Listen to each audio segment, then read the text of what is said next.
நீ மாலை போட்டுட்டு ஐயப்பனை பார்க்க போகிறதுக்கு மிக முக்கியமாக கடைப்பிடிக்க வேண்டியது ஒரு விஷயம் இருக்குது. மாதா பிதா குரு, மாதா குரு, அதுக்கப்புறம்தான் தெய்வம். யாரை பார்க்க போகிறோம்? ஐயப்பனைய. உன்னை வீட்டை விட்டு கிளம்பும்போது அம்மா கிட்ட அப்பா கிட்ட காலில் விழுந்து ஆசீர்வாதம் வாங்கிட்டு வரணும். வாங்கிட்டு வரோமா? எத்தனை பேர் வாங்கிட்டு வந்தீங்க? கை மட்டும் தூக்குங்க. வாங்கிட்டு வந்தோம். வீட்டை விட்டு கிளம்பினோடனே நம்ம எந்த கோவிலில் இருமுடி கட்டுறோமோ அந்த கோவிலில் பிரதான தெய்வத்தையும் சுற்றி இருக்க தெய்வங்களையும் வணங்கி ஆசீர்வாதம் வாங்கணும். யார் யார் வாங்கினீங்க?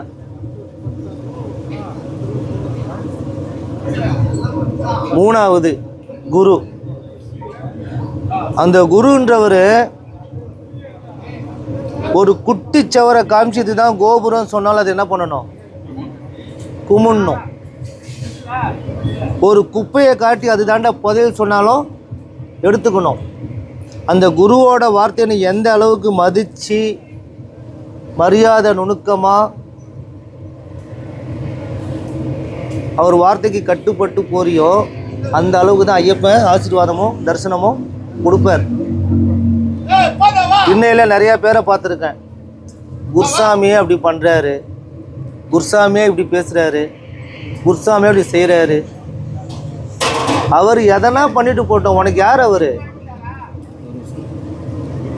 அந்த எண்ணம் மட்டும்தான் உனக்கு இருக்கணும். ஐயப்பா மகிழ்ச்சியை சம்ஹாரம் பண்ணாரு, நீயும் பக்கத்து வீட்டில் இருக்க மகிழ்ச்சியை சம்ஹாரம் பண்ணுவியா? ஐயோ ஐயப்பனே பண்ணாரு நானும் பண்ணுவேன்னு சொல்லுவியா? ஐயப்பன் காட்டுக்கு புலிப்பால் எடுக்க போனாரு, நீயும் போவியா? ஐயப்பனே போனார், நம்ம போனா?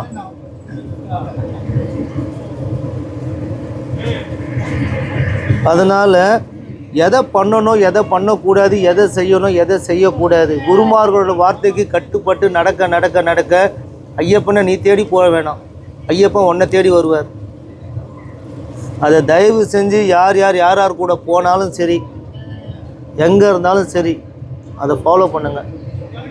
மாதா பிதா குரு, அதுக்கப்புறம் தான் நீ எந்த கடவுளாக இருந்தாலும்.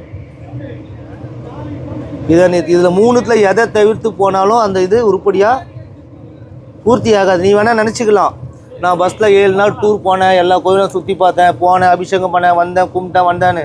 பிரார்த்தம் கிடையாது. ஓட்ட பானையில் தண்ணி ஊற்றிக்கிட்டே இருந்தால் தண்ணி ரொம்புமா? ரொம்பாது.